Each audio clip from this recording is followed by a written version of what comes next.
Good evening. This is All India Radio. I am Saira Mujtaba and with me is Manoj Singh Rana with the evening news.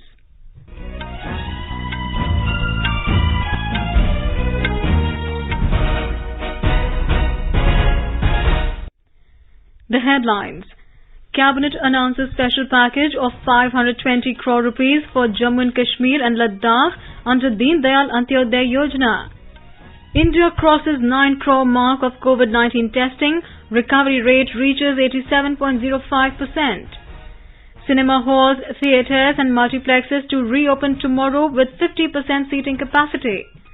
BJP releases list of 35 candidates for Bihar Assembly elections. Heavy rain throws life out of gear in Telangana, Andhra Pradesh and Karnataka. Red alert issued for Hyderabad. Central Pollution Control Board deputes 50 teams to report major air polluting sources in Delhi and NCR. And in IPL cricket, Delhi Capitals take on Rajasthan Royals in Dubai.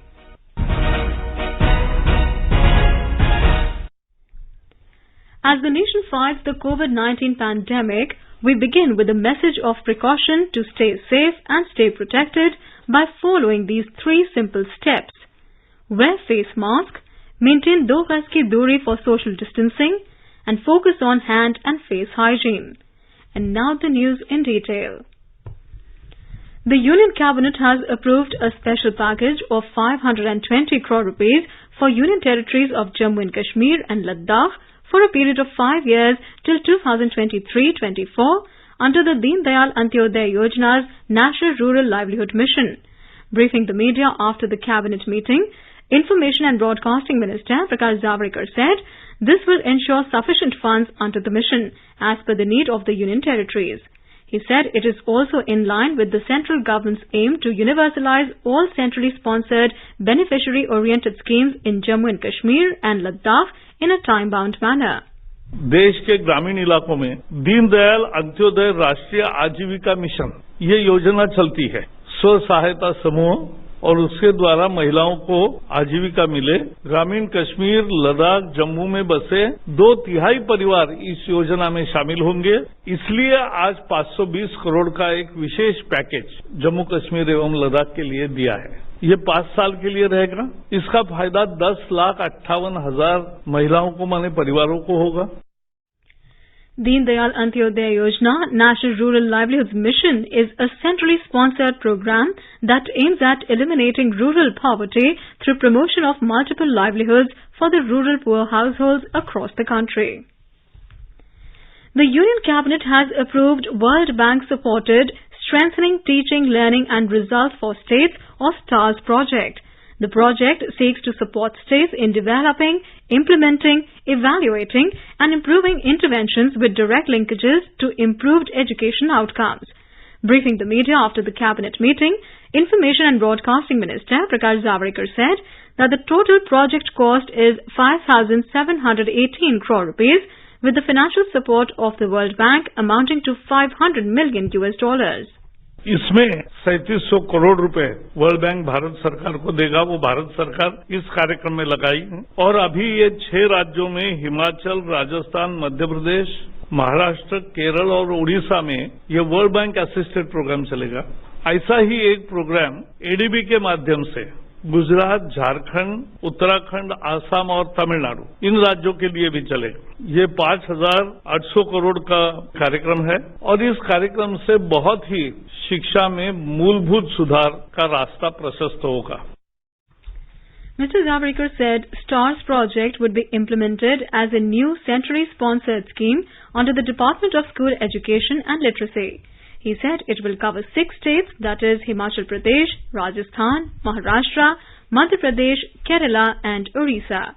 The minister said this is an important milestone and the beginning of the new education policy.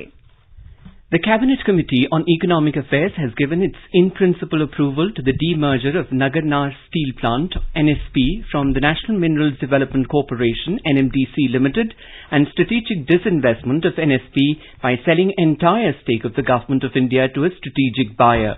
The NSP is a 3 million ton per annum integrated steel plant being set up by NMDC at Nagarnar in Bastar district of Chhattisgarh in an area of 1,980 acres at a revised estimated cost of 23,140 crore rupees. Till now, NMDC has invested 17,186 crore rupees in the project. The Union Cabinet was today apprised of a Memorandum of Understanding signed between India and Australia to promote cooperation in surface and groundwater training, education and research to achieve water security. The MOU was signed by Central Groundwater Board, CGWB, under the Ministry of Jal Shakti and managing aquifer recharge and sustaining groundwater use through village-level intervention or DMARV partners in Australia in October 2019. Information and Broadcasting Minister Prakash Javadekar has said that the government is always open for discussion with farmers on new farm laws. In reply to a question, Mr. Javadekar said Defence Minister Rajnath Singh and Agriculture Minister Narendra Singh Tomar have already held one round of discussion with farmer organizations on this issue. He said if someone wants more discussion, the government is always open to meet everyone. Chemicals and Fertilizers Minister Sadanand Gowda today reviewed the performance of fertilizer public sector undertakings or PSUs. During the meeting, Mr. Gowda asked CMDs of the PSUs to gear up for the upcoming Rabi season and ensure that farmers get fertilizers in adequate quantity in time. He also directed them to chalk out a common strategy to encourage cashless transaction for the sale of fertilizers to reduce diversion and leakages of subsidies. The minister said that there was no shortage of urea in the country, even when demand shot up due to good rainfall. India has now conducted over 9 crore COVID tests, which is an achievement. In the last 24 hours, more than 11,45,000 tests were conducted, taking the total number of testings to 9,90,000. The Health Ministry has said the country has come a long way from conducting tests from just one lab in January this year. The ministry said that the country's COVID-19 recovery rate has now reached 87.05%, with more than 74,000 COVID patients having been recovered in the last 24 hours. Over 63 lakh COVID patients have recovered so far. The constantly increasing recoveries have ensured that the actual caseload of the country has reduced and now comprises 11.42% of the total positive cases. Presently, the total number of active cases in the country is 8,26,000. In the last 24 hours, 63,509 new cases have been reported, taking the total number of positive cases in the country so far to over 72 lakh.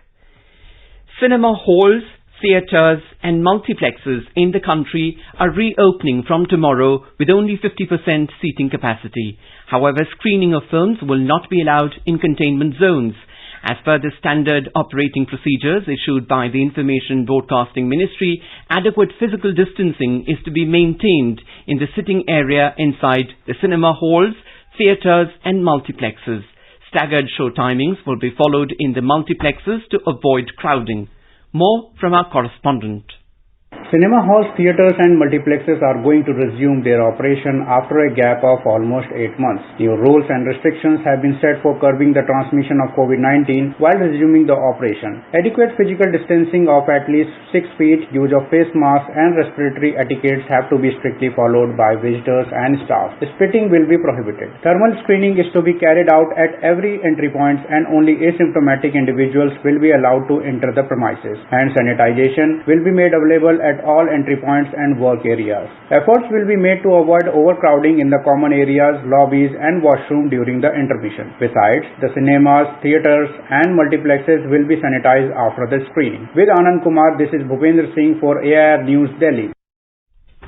In Uttar Pradesh, the recovery rate of COVID patients has further improved and it is now over 90%.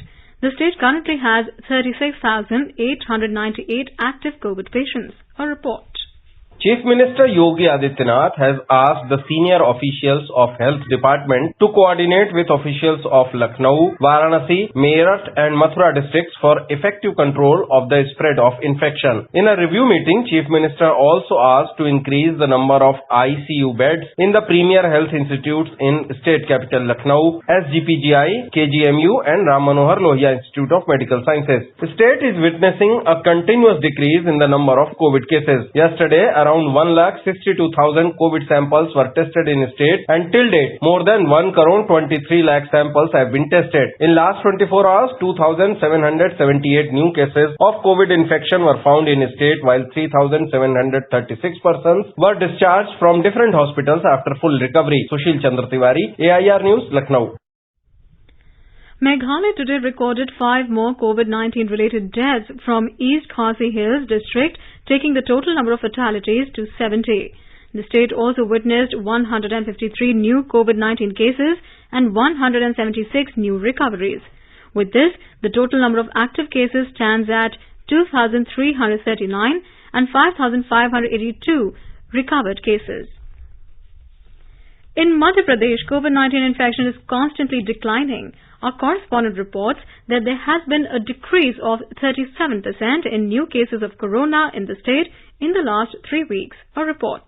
The state's recovery rate has gone up to 88.4% and a large number of patients are recovering every day. The number of active patients has now come down to 14,932. The death rate of the state has also come down to 1.78%. The most new cases of corona infection are coming out in Indore and Bhopal districts of the state. In Indore, the growth rate of corona infection is 1.59%, while in Bhopal it is 1.15%. Health Secretary Mohammad Suleiman said that 55% of the total corona patients in the state are in home isolation, while 45% of the patients are admitted in hospitals. Meanwhile, Union Health Secretary Lav Agrawal also reviewed the situation of corona infection in Madhya Pradesh in details. He has given instructions yesterday to manage a cold chain in the state for the corona vaccine in the coming time. Sanjeev Sharma, AIR News, Bhopal. Kerala reported more recoveries than positive cases today. 6,244 new cases of COVID were confirmed and 7,792 people recovered from the infection today in the state. The total active COVID cases rose to 93,837. Meanwhile, 20 deaths were also confirmed due to COVID today, taking the death toll in the state to 1,066. As part of its mission Begin Again, the Maharashtra government today allowed reopening of libraries, higher education institutions that require research or lab work, metro rail services, business exhibitions and weekly markets. In an order issued today, the state government said all these activities will be allowed to reopen from Thursday in all places outside the containment zones. Thanking the state government for allowing metro services to resume, Mumbai metro authorities have informed that they have already initiated safety inspections and trial run and will restart passenger operations from Monday. More from our correspondent.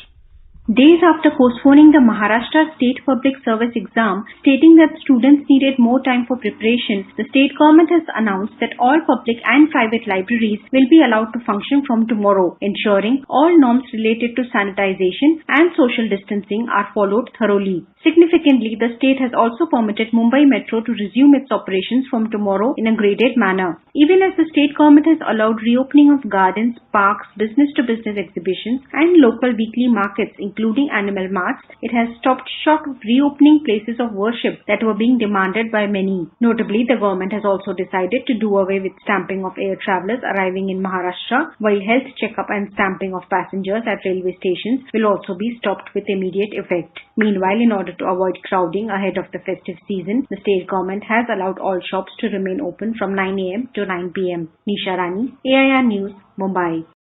You're listening to the evening news on All India Radio. A reminder of the headlines before we move on. Cabinet announces special package of 520 crore rupees for Jammu and Kashmir and Ladakh under Deen Dayal Antyodaya Yojana. India crosses 9 crore mark of COVID-19 testing. Recovery rate reaches 87.05%. Cinema halls, theatres and multiplexes to reopen tomorrow with 50% seating capacity. BJP releases list of 35 candidates for Bihar Assembly elections. Heavy rain throws life out of gear in Telangana, Andhra Pradesh and Karnataka. Red alert issued for Hyderabad. Central Pollution Control Board deputes 50 teams to report major air polluting sources in Delhi and NCR. And in IPL cricket, Delhi Capitals take on Rajasthan Royals in Dubai. For quick news updates round the clock, follow us on Twitter handle at AIR News Alerts. अरे भाई सुना तुमने? अरे इस मुश्किल समय में सरकार ने हम कामगारों की मदद के लिए एक और बड़ा कदम उठाया है। कौन सा कदम? पात्रता के नियमों में छूट के साथ ESIC ने अटल बीमित व्यक्ति कल्याण योजना के तहत मिलने वाली राहत राशि को बढ़ाकर दुगना कर दिया है। हाँ अच्छा, पात्रता की शर्तों को पूरा करने वाले जरूरतमंद बीमित व्यक्ति राहत के लिए ऑनलाइन दावा www.esic.in पर करें। अधिक जानकारी के लिए अपने नजदीकी ESIC शाखा कार्यालय से संपर्क करें या फिर टोल फ्री नंबर 1800-112526 पर कॉल करें।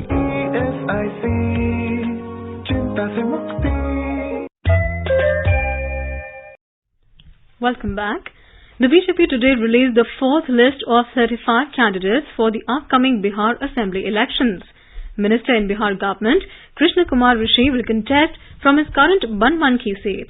Another minister, Vinod Narayan Jha, will fight from Benipatti constituency. The party has fielded Neeraj Kumar Singh from Chhatapur and Vinay Bihari from Loria Assembly constituency. The BJP's Central Election Committee cleared these names.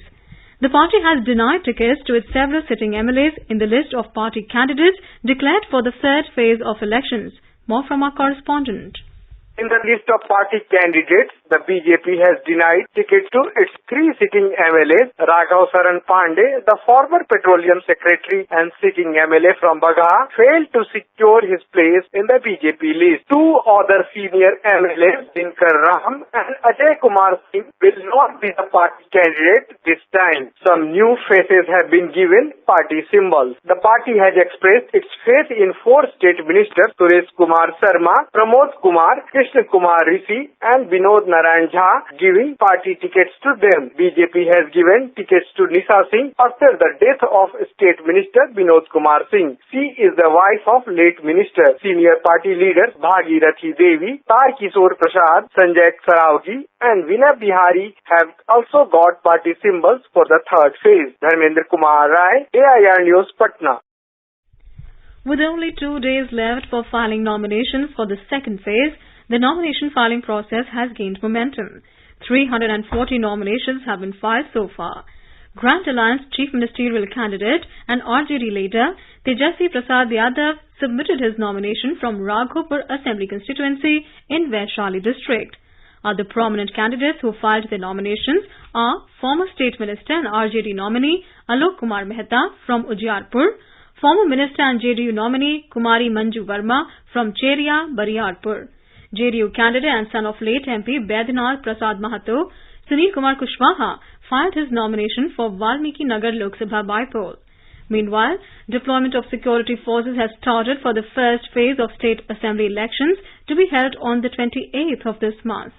71 assembly constituencies spread over 16 districts will go to polls in this phase. As most of these constituencies come under the Naxal-affected areas, the Central Paramilitary Forces have started area domination and flag march in these segments to instill confidence in voters. The National Eligibility cum Entrance Test NEET re-exam was held today for candidates who could not take the test last month.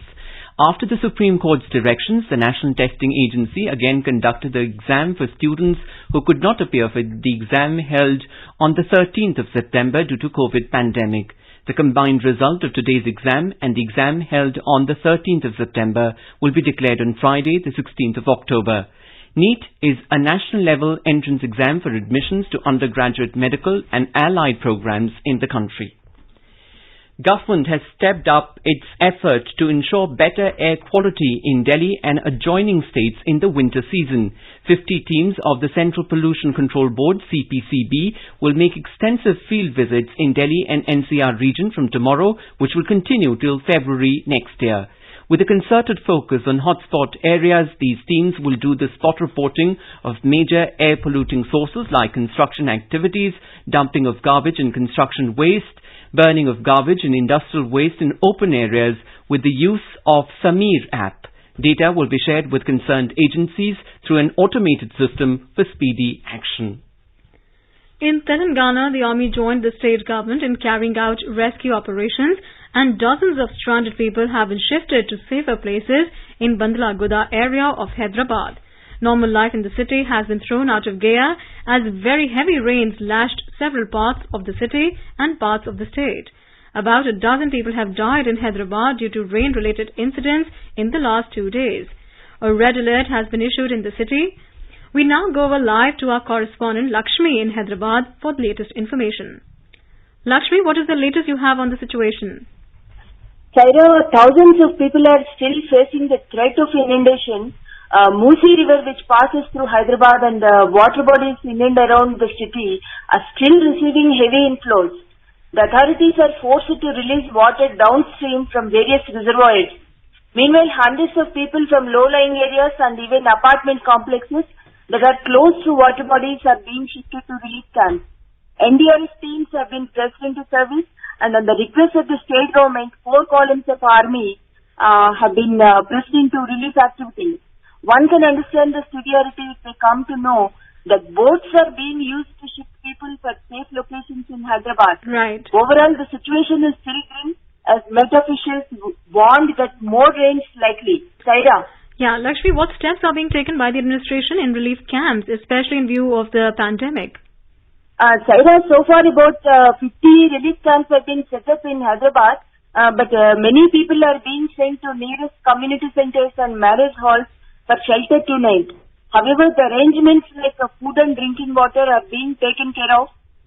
In view of the COVID pandemic, special medical teams have also been set up.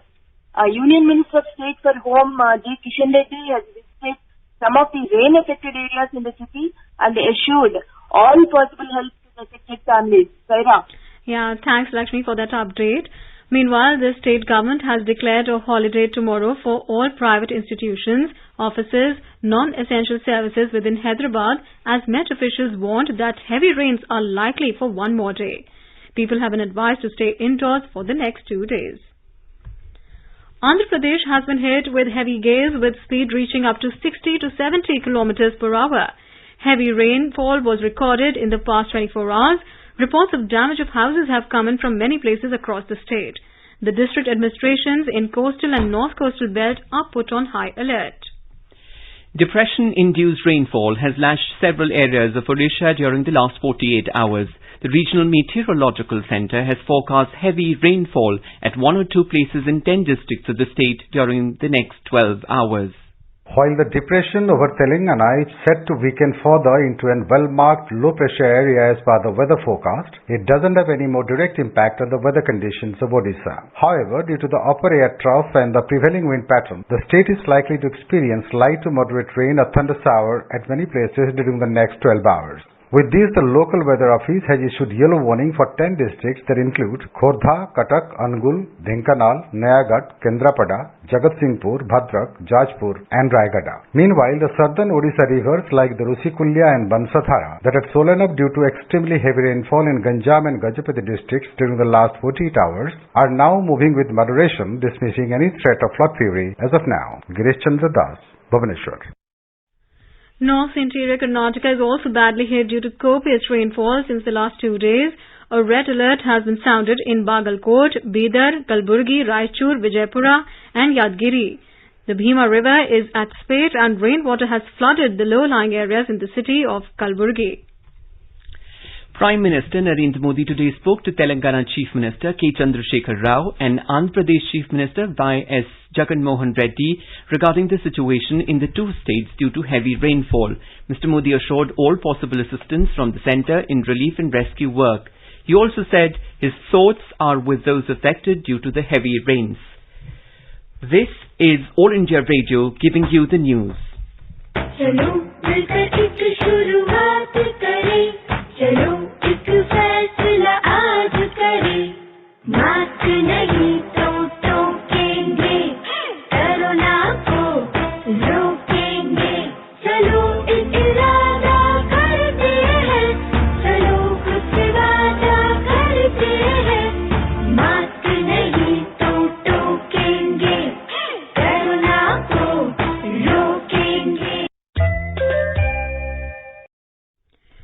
back. Road Transport and Highways Minister Nitin Gadkari will initiate the first blasting for Zojila Tunnel in Jammu and Kashmir tomorrow. The tunnel will provide all-weather connectivity between Srinagar Valley and Leh on NH1 and will bring about an all-round economic and socio-cultural integration of Jammu and Kashmir. External Affairs Minister Dr. S. Jaishankar today co-chaired a ministerial review meeting with his Portuguese counterpart Augusto Santos Silva. In a tweet, Dr. Jaishankar said they discussed deepening of economic cooperation, migration and mobility and shared maritime interests. Both sides also reaffirmed their common commitment to multilateralism. India has been re-elected as the President of the International Solar Alliance or ISA and France as the co-president for a term of 2 years. This is decided during the virtual meeting of the Third Assembly of the International Solar Alliance attended by 34 ISA members today. 4 new vice presidents were also chosen to represent the 4 regions of ISA. Speaking in the plenary, President of the ISA Assembly and India's Power and New and Renewable Energy Minister R.K. Singh appreciated the alliance members coming together to work for combating climate change. Head of Rheumatology Department, All India Institute of Medical Sciences, New Delhi, Dr. Uma Kumar says even those who have once been infected with coronavirus must protect themselves with masks, sanitization and physical distancing as they can catch infection again. Talking to AIR News, Professor Kumar said all of us have to religiously follow these steps till a cure is found. You can protect yourself from coronavirus infection by taking 3 simple measures. 1. Block the entry of virus into your body by covering your nose and mouth, so always wear the mask. 2. Wash your hands with soap and water for 20 seconds or more or use hand sanitizer after touching any outside object. 3. Maintain 2 gaj ki duri while interacting with people outside. Remember, mask, wash and duri, ye तीनों है जरूरी. Even if you had coronavirus infection in the past, because reinfection is known to occur. In the IPL cricket, Delhi Capitals were 143 for 4 in 17 overs against Rajasthan Royals at Dubai when reports last came in. Delhi Capitals won the toss and decided to bat first.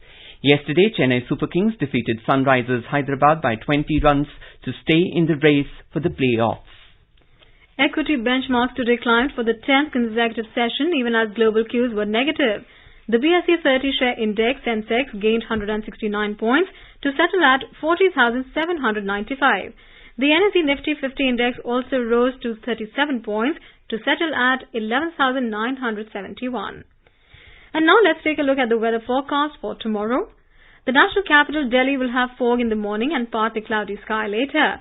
It will have a minimum temperature of 21 degrees Celsius and maximum of around 34 degrees Celsius. In Mumbai, there will be generally cloudy sky with heavy rain. Minimum temperature will be 25 degrees Celsius and maximum will be around 32 degrees Celsius.